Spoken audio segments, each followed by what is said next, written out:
Nous allons écouter M. le Président, échanger avec lui et mon souhait que cette soirée puisse être utile à toutes les personnes ici présentes.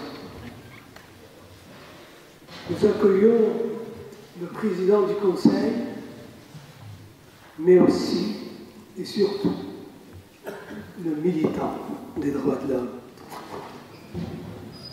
Nous allons écouter M. le Président, échanger avec lui et mon souhait que cette soirée puisse être utile à toutes les personnes ici présentes.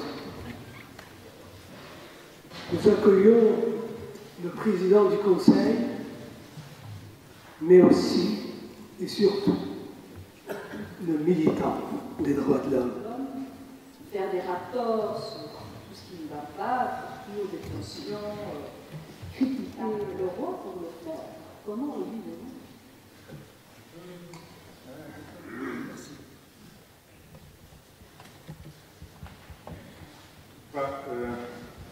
Merci Madame la Présidente, et merci pour cette question qui est une bonne entrée en matière. Le roi pour le faire. Comment on vit de nous? Merci.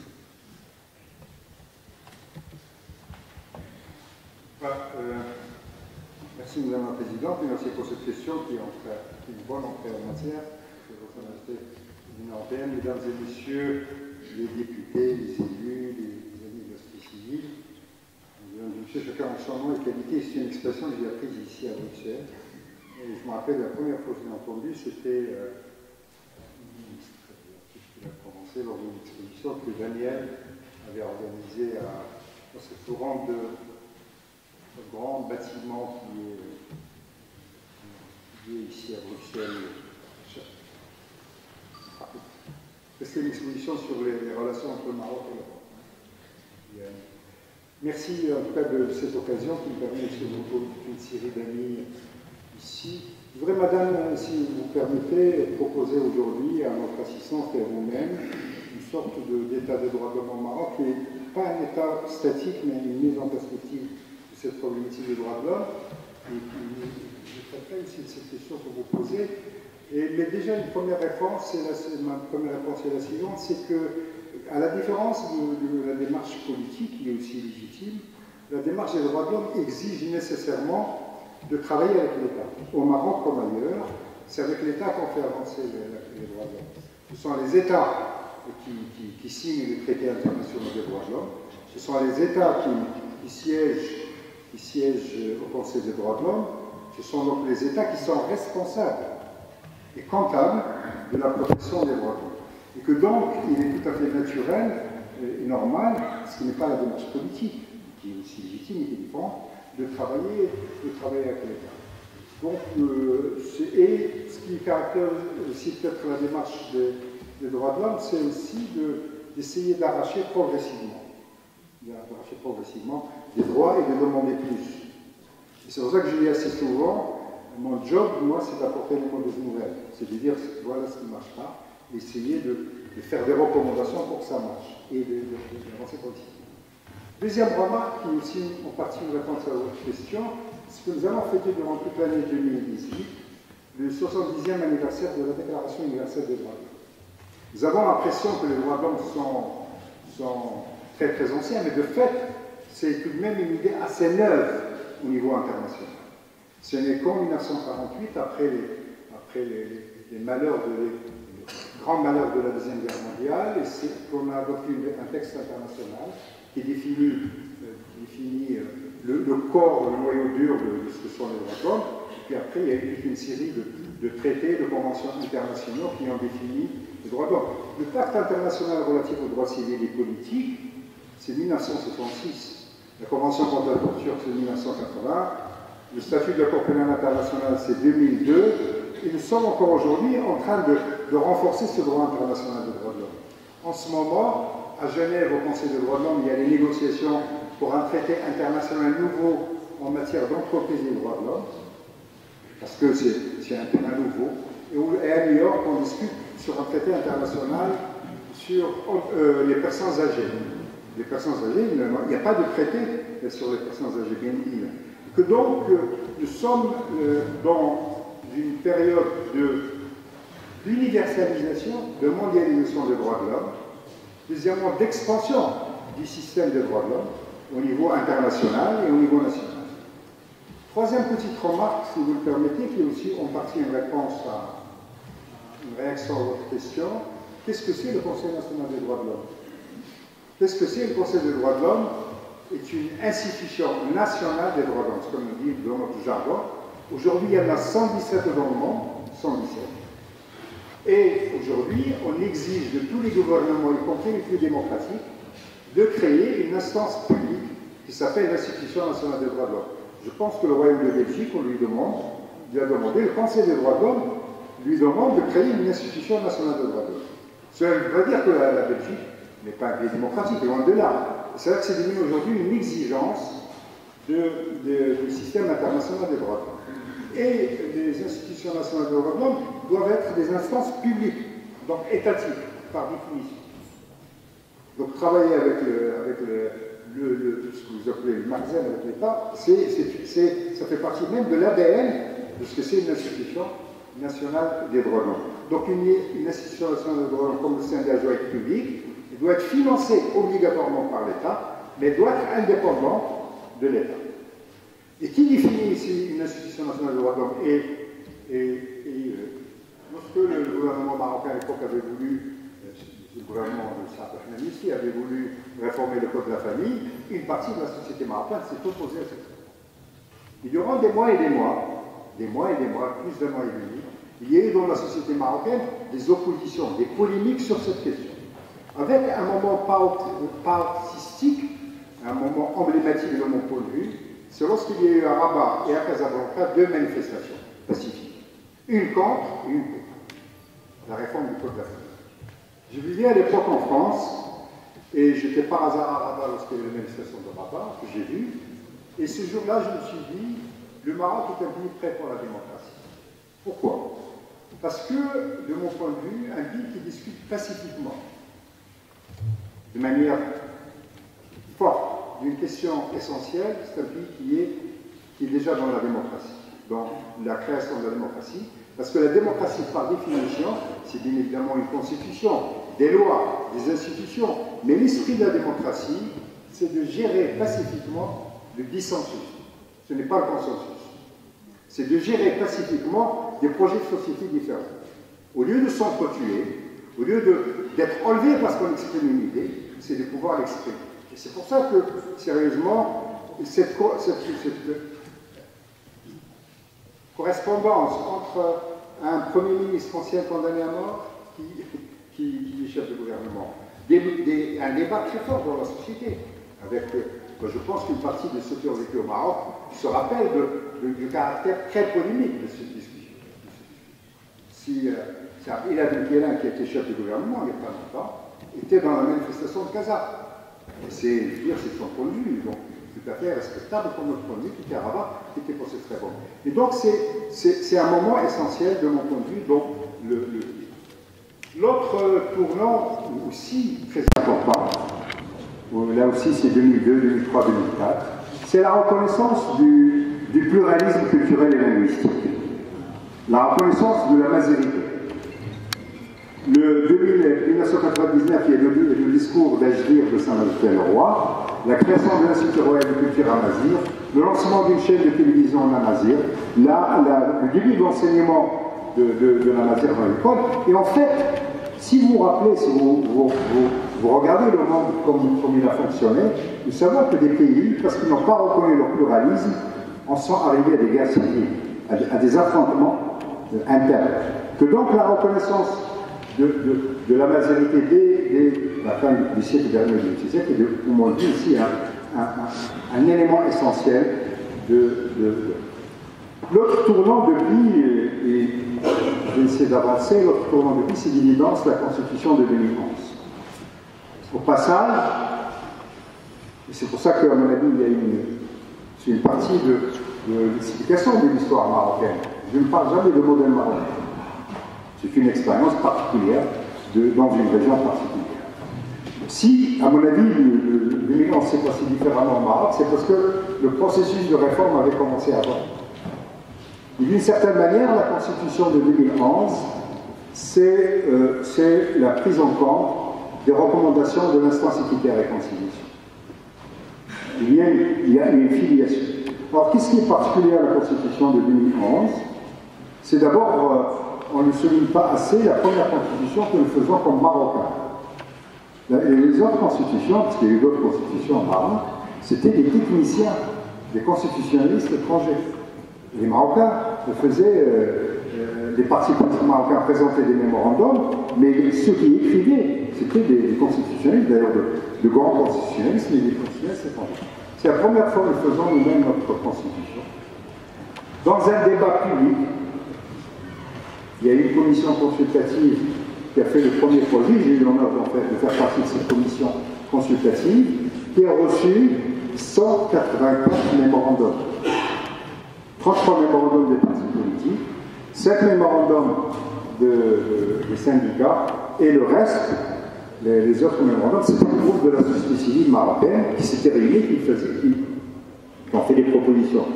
À titre anecdotique, je raconte souvent qu'un des plus beaux jours, en tout cas de ma vie, c'est lorsque j'ai reçu, c'est Abdelal Koupani, je pense que l'assistant le connaît, un grand chanteur marocain, qui dirigeait la délégation des artistes marocains, qui avait fait un mémorandum. Bon, généralement, parce que M. Leperi, à la réserve de la Constitution, a inscrit la parité comme un des objectifs constitutionnels. C'est quelles sont les modalités, les lois, les affaires de pouvoir, c'est celui de dire aujourd'hui, grosso modo, 10% de notre société, 10%. L'étude 2014 sur le handicap au Maroc dit, grosso modo, on est en 7 à 10% de divers types d'handicap. Cette population reste encore victime de violations assez importantes et assez systémiques. Un chiffre, il y a 700 classes intégrées pour les enfants en situation. 700. Aujourd'hui, ce sont les familles et la société civile qui supportent le poids de la prise en compte de handicap. On va citer d'autres exemples de ces, disons, de violations des droits de ce groupe vulnérable.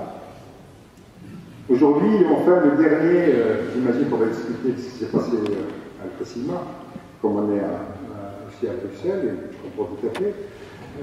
À mon avis, aussi, un des enjeux principaux, généralement, c'est notre capacité ou pas à faire vivre au quotidien la démocratie.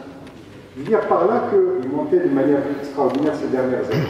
Nous sommes aujourd'hui autour de 13 à 14 000 manifestations pacifiques par an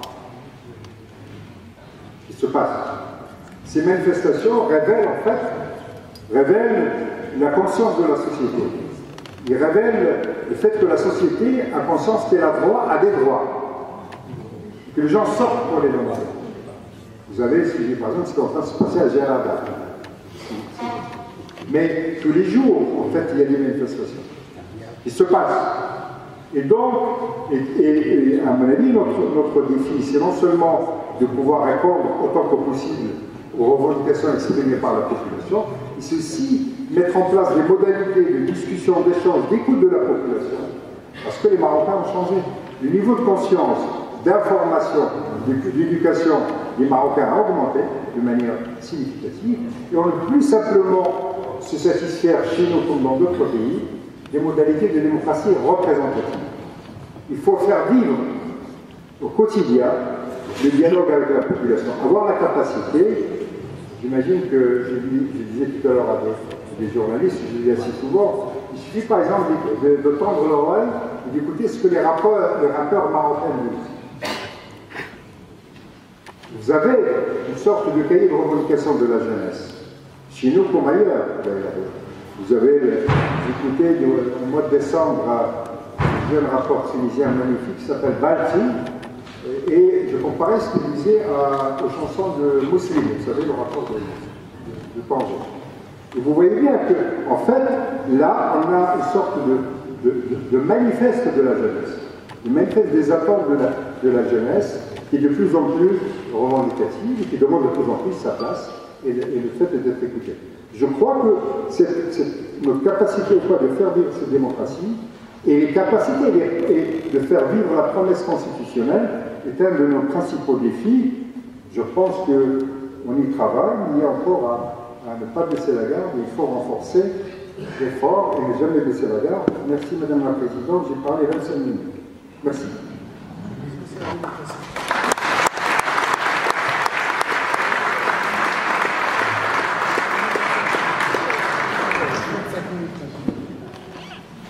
De donner un cadre avant d'attaquer et de poser des questions un peu tout azimut. Je pense que c'est important de nous informer un peu parce que dans les médias, non, c'est vrai qu'on apprend que des grandes manifestations, des grandes choses comme les manifestations dans le riche, etc. C'est bien de... On va encore en parler, mais c'est bien de donner un cadre. Merci beaucoup. Petite question. Qu'est-ce que se posent les Marocains et les Marocaines?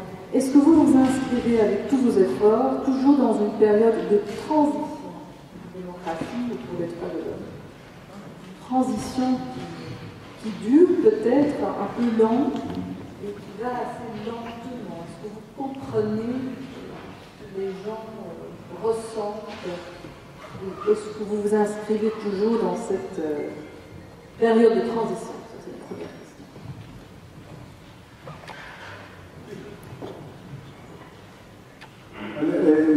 Je sais qu'il y a un grand débat, il y a même des écrits là-dessus, un certain nombre de chercheurs qui ont fait là-dessus. Moi, je préfère utiliser c'est sûr qu'on est dans une phase de consolidation démocratique.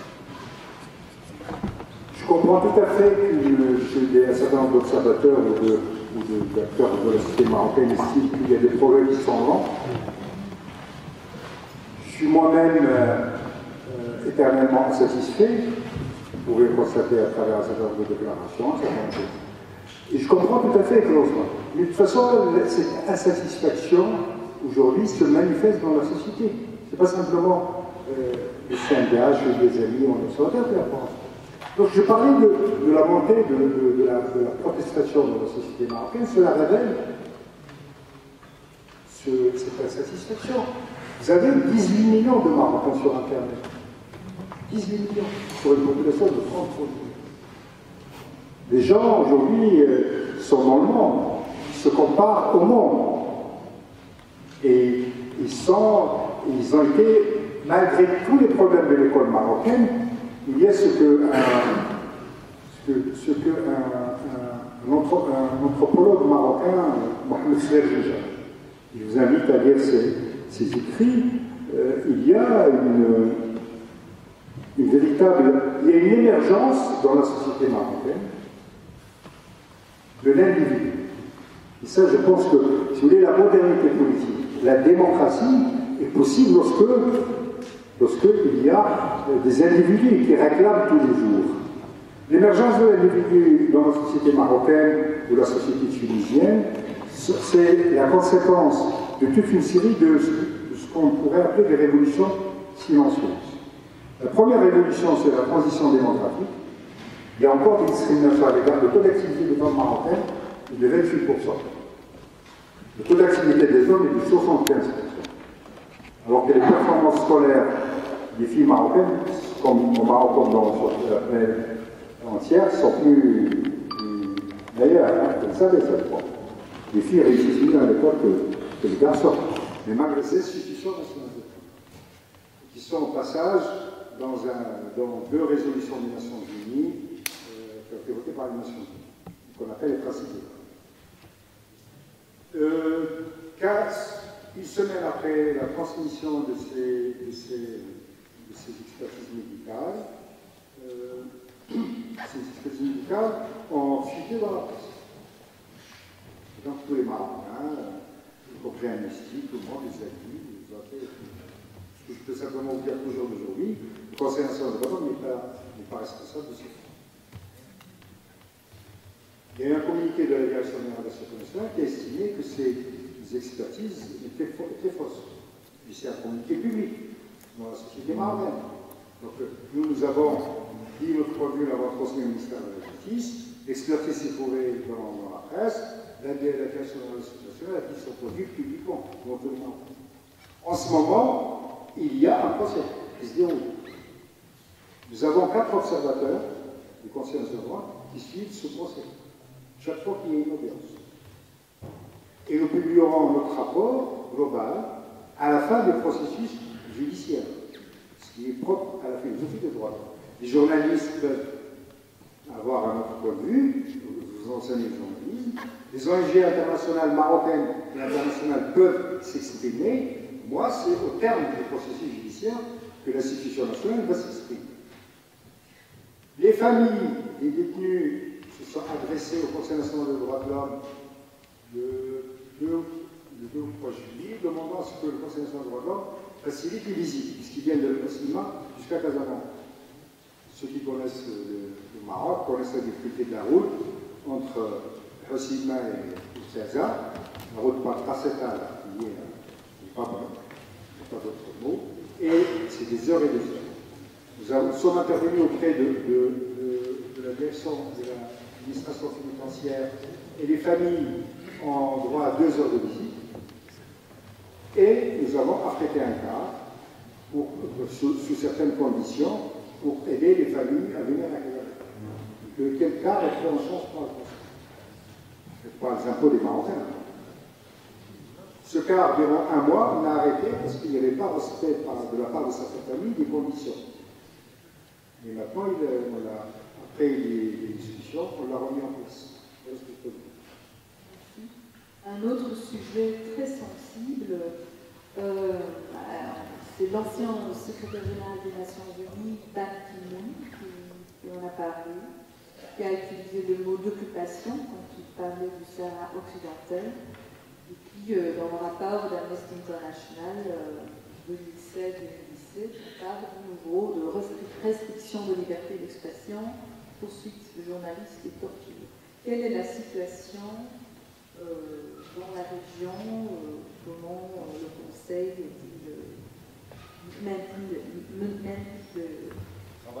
travaille ouais. Écoutez, nous avons d'abord un élément de rappel, de contexte, que nous avons 3 commissions régionales, une entre Tantan et Assazek, c'est-à-dire au nord, c'est au Sahara, mais c'est au nord de la région disputée internationalement. Nous avons une commission à la c'est marin, nous avons une commission à Dakar. Ces commissions, en des locaux, travaillent quotidiennement, sont ouvertes à la population. Il y a, depuis 2011, elles ont été installées fin 2011, il y a eu, à mon avis, au moins une quarantaine de visites de délégations de l'Union européenne, du Parlement européen, d'organisations internationales, le Haut Commissariat aux droits de l'homme, qui est, je rappelle au passage que le Conseil des droits de l'homme et le Haut Commissariat aux droits de l'homme, ce sont les plus hautes instances des Nations Unies en matière de droits de l'homme, ce qu'on appelle aussi des rapporteurs spéciaux des Nations Unies en matière de droits de l'homme.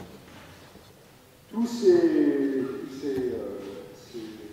instances qui ont des visites, M. Christophe aussi qui est envoyé on les visite de manière publique. On salue l'indépendance et le professionnalisme du travail du Conseil national de droit, et qui avait obtenu un jugement, qui avait porté plainte, de demande du tribunal administratif marocain, qui avait obtenu le jugement du tribunal administratif d'Agadir favorable à son enregistrement. Le Conseil national de droit a demandé au gouvernement et a fini par obtenir son droit de parler, son droit d'exister légalement. Il existe légalement aujourd'hui. Puis maintenant, 3 ans. Vous savez que aussi nous avons publié un rapport qui est sur le site des détenus des événements de Guinée. Mais je souligne au passage que ce procès s'est tenu après un rapport du Conseil national des droits de l'homme qui a demandé à ce que les civils ne soient plus jugés par les tribunaux militaires. Nous sommes un des 2 pays dans la région où on ne juge plus les civils devant les tribunaux militaires. C'est un travail, ce modeste conseil. Voilà ce que je peux vous dire, si vous voulez. Alors, sur le fond politique, il est clair que Watch et Amnesty ont un point de vue politique sur le statut de ce territoire. Qui sort, ce point de vue politique, à une écrasante majorité, l'État marocain, la société marocaine, les acteurs politiques marocains ont un point de vue différent d'Amnesty sur le statut de ce territoire. Nous sommes à plus de 99,99,99, etc., de Marocains, quel que soit d'ailleurs le point de vue politique, convaincus que ce territoire est marocain. C'est refuser de voir cette réalité, refuser de voir l'histoire de ce territoire. Bon, ça peut déplaire à Amnesty et à Watch, que je me parie à des gens.